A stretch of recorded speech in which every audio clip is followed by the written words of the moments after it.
Ya, bismillahirrahmanirrahim. Kita mulai saja perkuliahan komunikasi politik di semester 6 ya.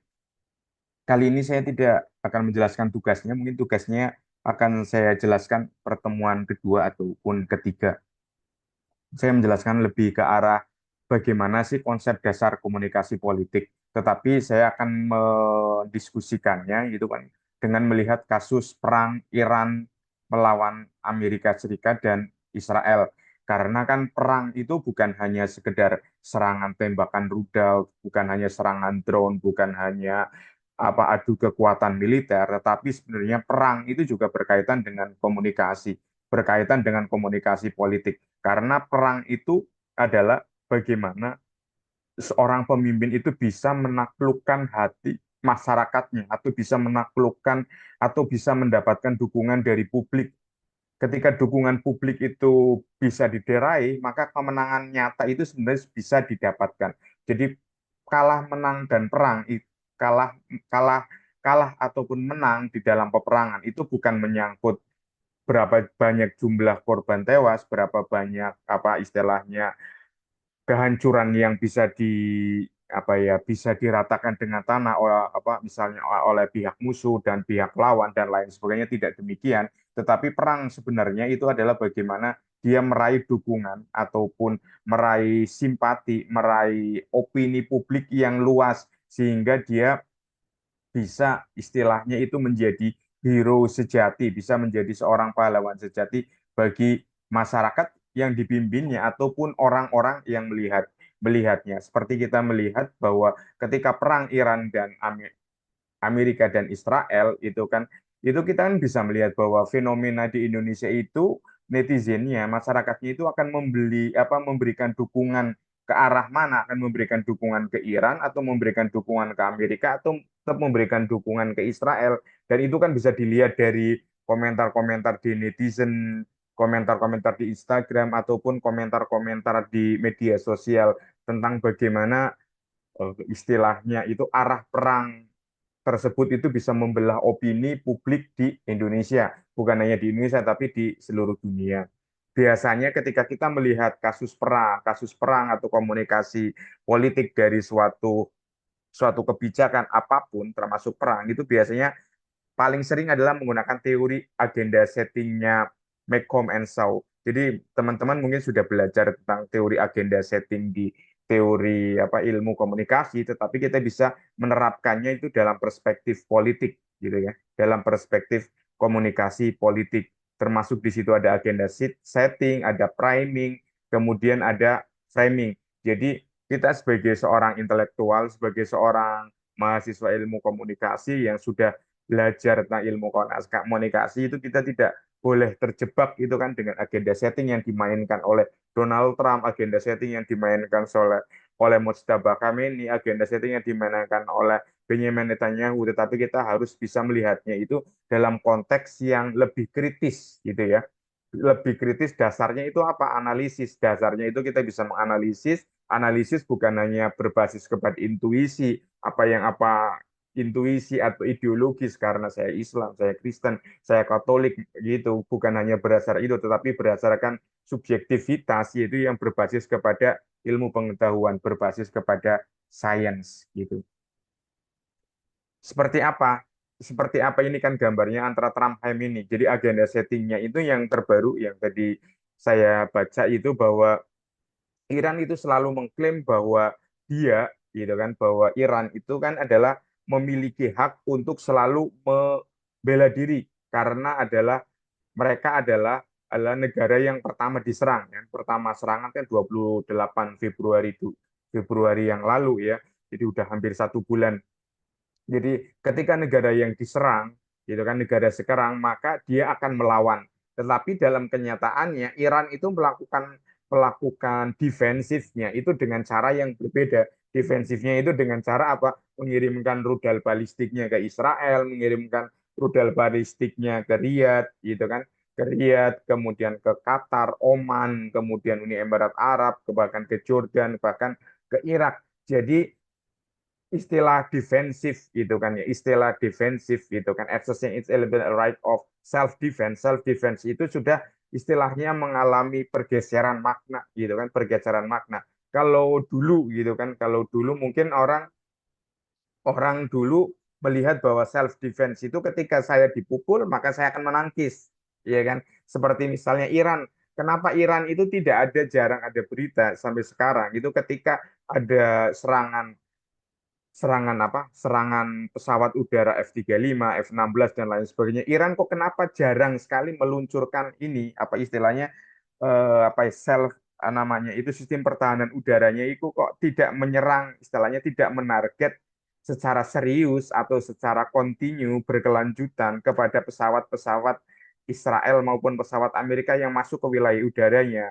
Dan itu menjadi hal yang menarik. Tetapi Iran lebih memilih apa? Dia memilih menenangkan diri, ya kan, mengambil momen yang tepat, kemudian dia justru menyerang ke pangkalan-pangkalan Amerika yang ada di Qatar, yang ada di Doha, yang ada di Prince, yang ada di Pangeran apa, di Prince, di Al Saud, yang ada di Riyadh dan lain sebagainya. Jadi per definisi self defense itu versinya Iran itu berbeda dengan self defense yang kita pahami dalam perang konvensional. Jadi bukan hanya sekedar tangkisan semata, tetapi lebih ke arah self defense itu adalah bagaimana kita bisa mengambil titik lemah lawan dengan melakukan serangan balik. Ketika mereka melakukan serangan, maka Iran juga melakukan serangan balik. Dan ini juga menjadi suatu hal yang agenda settingnya itu menjadi suatu hal yang sangat berbeda dan istilahnya bumi dan langit ketika Amerika dan Israel melakukan serangan kepada Iran dengan menggunakan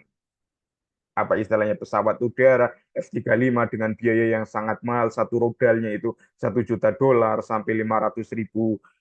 Tetapi Iran itu mengirimkan rudalnya dengan dengan biaya yang sangat murah. Drone-nya itu hanya sekitar dibikin hanya sekitar $50.000 ataupun rudal-rudal balistiknya itu juga dibikin dengan biaya sangat murah. Bahkan drone-drone-nya itu dibikin oleh UMKM di Iran. Ini kan menunjukkan bahwa perang apa istilahnya self defense itu menunjukkan bahwa lo bisa perang mahal tetapi tidak terlalu menghancurkan kita, tetapi kita bisa menjadi perang yang sangat mahal tetapi bisa menghancurkan reputasi reputasi Amerika, Israel, dan sekutu-sekutunya termasuk negara-negara Arab. Jadi agenda setting itu sangat dimainkan bahwa akhirnya itu perang Iran ataupun perang Iran melawan Amerika dan Israel itu bukan hanya sekedar orang melihat perang Sunni dan Syiah, perang Islam ataupun melawan Yahudi dan Kristen bukan hanya dari sentimen agama itu tersebut, tetapi bagaimana orang akan melihat kecanggihan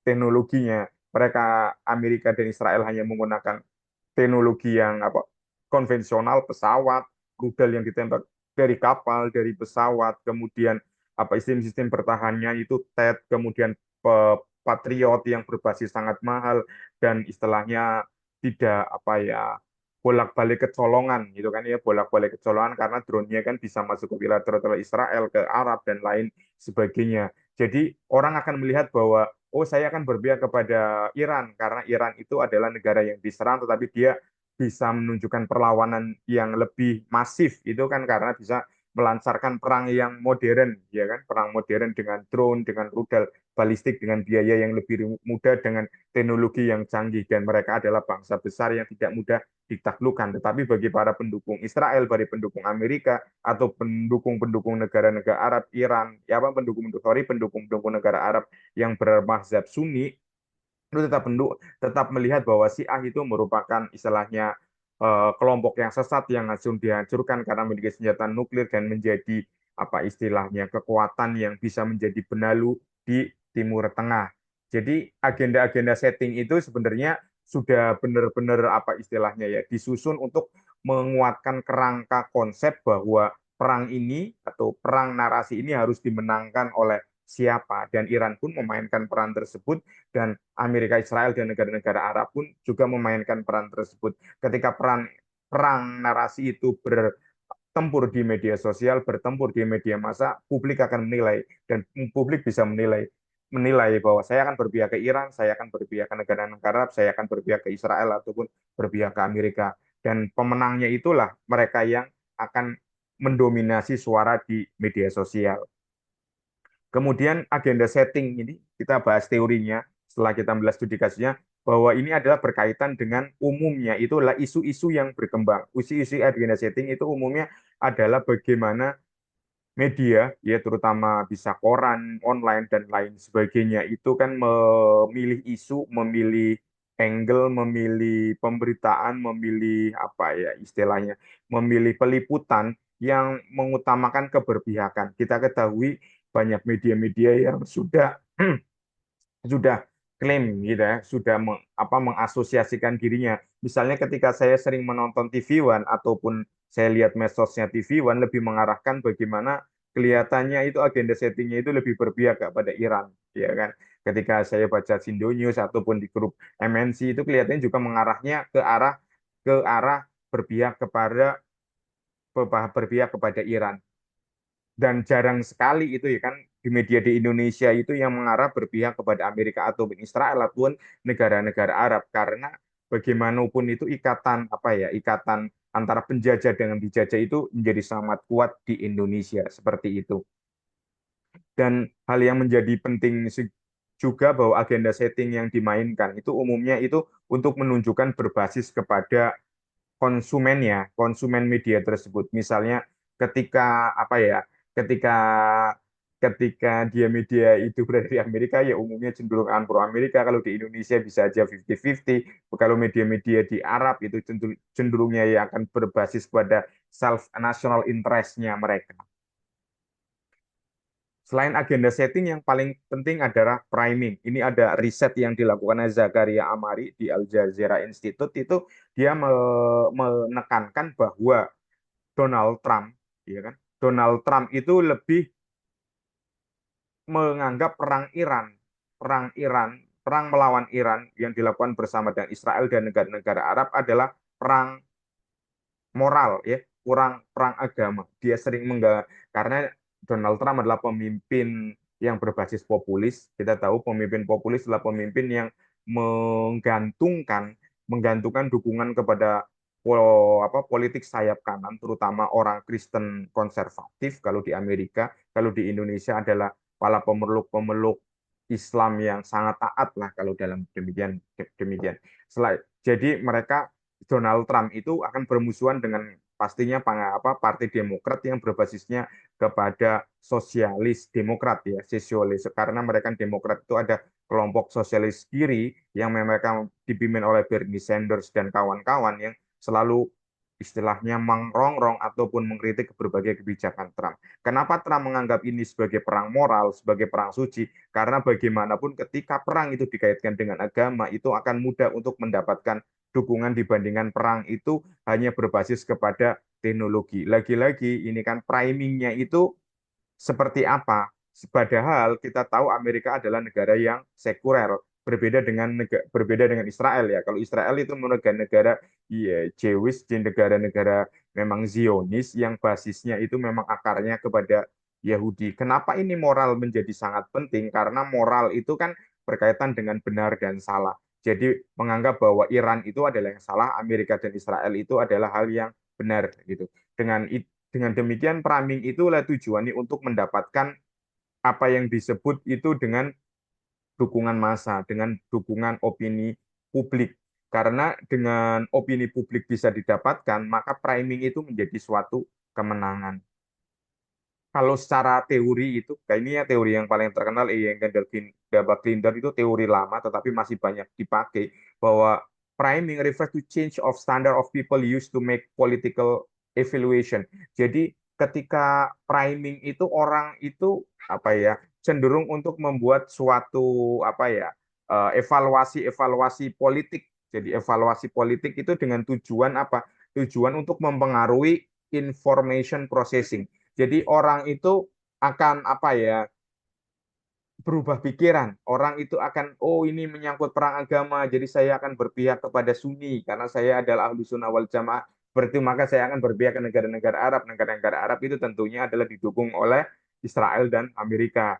Oh saya anti Syiah, gitu kan kayak gitu. Jadi ada istilahnya information processing. Jadi otak kita itu ada semacam skemata. Skemata itu ada semacam titik-titik di otak kita yang menunjukkan itu suatu kebiasaan-kebiasaan yang sama. Ketika seseorang itu memiliki kebiasaan-kebiasaan sama, dengan apa yang dilihatnya ataupun dengan ideologi yang sama, itu cenderung akan melekat lebih lebih ini apa istilahnya lebih melekat. Tetapi ketika skemata orang tersebut mungkin bacaannya lebih keren gitu ya, berbicara tentang aviation war, berbicara tentang apa bacaannya mengenai hybrid hybrid gitu kan, hybrid war, bukan hanya perang asimetris, bukan hanya perang gerilya, bukan hanya itu, maka menunjukkan bahwa perang teknologi, siapa yang memiliki teknologi lebih bagus, lebih apa istilahnya lebih keren, maka akan memenangkan perang. Jadi itu tergantung gitu kan, tergantung dengan proses informasinya. Dengan demikian nantinya ketika orang itu terus-menerus diberikan informasi, maka akan menjadikan dia akan membuat suatu keputusan yang berbasis kepada apa yang sering ditonton dan apa yang sering dilihatnya. Selanjutnya ini framing. Framing itu teori teori dalam komunikasi politik yang sangat populer. Ini kan umumnya seperti teman-teman ketahui itu kan menggiring ya, framing itu menggiring. Ini ada riset juga yang terbaru dari Muhammad Syekh dan Ifrah Kawil Hawa itu bahwa dia meneliti bahwa media-media Barat itu dalam mengcoverage ataupun meliput perang Iran Israel itu sering berfungsi sebagai weapon of the war. Jadi media seperti Al Jazeera, seperti Deutsche Welle, CNN, dan lain sebagainya itu adalah bagian dari alat perang. Kalau Iran itu seperti apa menggunanya? Iran itu ada Press TV, ada Irna Press, ada dan lain beberapa sebagainya. Jadi mereka itu menggunakan bahasa-bahasa itu kan sesuai dengan kepentingannya. Ada misalnya self defense, ya kan self defense antara Irak, antara Iran dengan Israel itu kan berbeda. Kemudian misalnya di sini kalau di media Barat bahwa tindakan serangan AS Israel itu sebagai self defense. Ini kan kalau secara logika common sense itu kan nggak masuk akal, kok menyerang kok bertahan apa self defense, ya kan. Kemudian Iran itu tindakan Iran sebagai misalnya menyerang rudal, menyerang drone itu sebagai bentuk provokasi. Ya sebagai provokasi ini kan sebagai suatu apa istilahnya framing itu kan sebagai suatu upaya untuk pembelaan diri ya, apa bukan hanya pembelaan diri, tapi posisi diri bahwa media sosial ataupun orang kita itu bisa bersikap gitu kan atau bisa memilih dengan pemikiran kita, dengan analisis kita, dengan pendapat kita.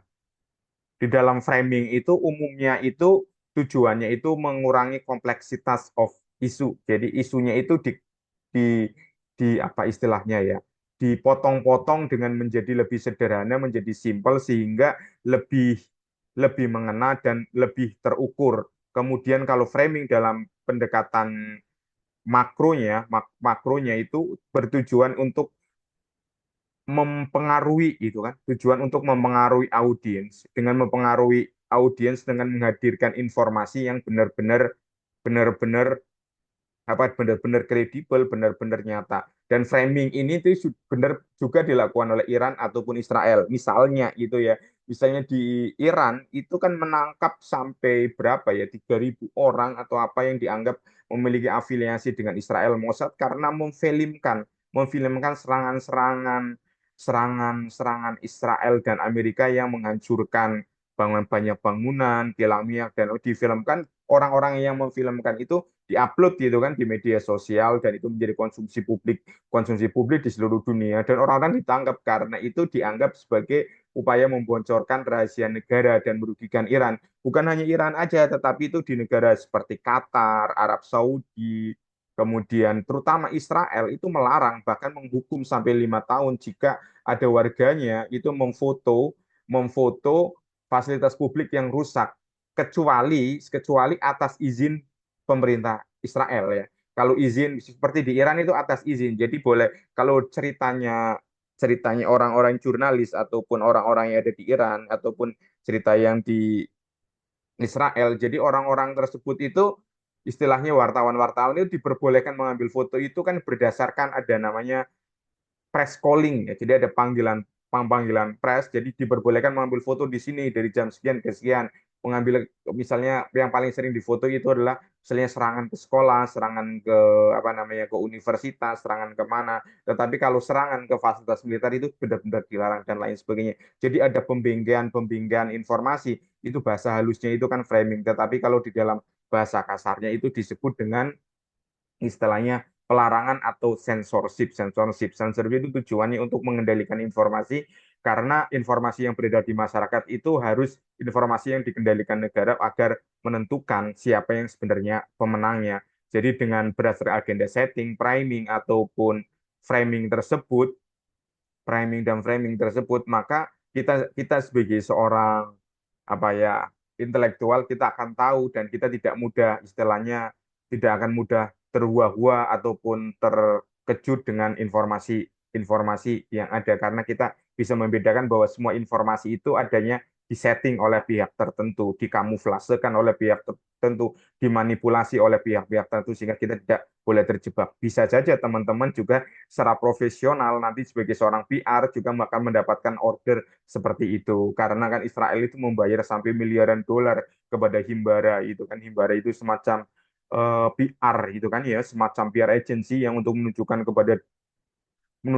agar dunia itu berpihak kepada Israel dan Amerika dalam perang melawan Iran ataupun perang melawan Gaza dan dana itu tersebut kan mengalir termasuk ke Indonesia melalui PR lembaga PR dan lain sebagainya dan bagaimana membuat hoax, membuat kalkulasi yang salah, membuat apa narasi-narasi untuk berpihak ke suatu kelompok itu adalah semua suatu skenario itu kan. Jadi kita bisa belajar dari analisis suatu suatu kasus kemudian kita bisa mengembangkannya di kasus yang lain untuk kepentingan profesional. Mungkin teman-teman ada bayangan, ada pertanyaan.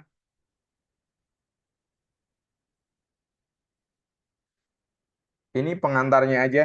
Untuk tugasnya mungkin minggu depan atau 2 minggu lagi saya upload. Jadi tugasnya ada dua, yaitu untuk UTS sama untuk UAS nanti kita bikin dua aja apa? Dua platform. Mungkin yang pernah kuliah sama saya sudah terbiasa yaitu platform yang pertama itu adalah bikin monolog gitu kan di medsos, yang satunya bikin paper tapi nggak usah terlalu panjang tapi berisi analisis aja sekitar 1 halaman ataupun 2 halaman. Nanti detailnya akan saya kirim minggu depan atau 2 minggu lagi. Mungkin ada pertanyaan? Jika tidak ada pertanyaan, saya tutup aja. Terima kasih banyak. Jika ada pertanyaan, boleh kirim ke WA personal ataupun WA grup. Terima kasih banyak atas kehadirannya. Saya tutup. Assalamualaikum warahmatullahi wabarakatuh.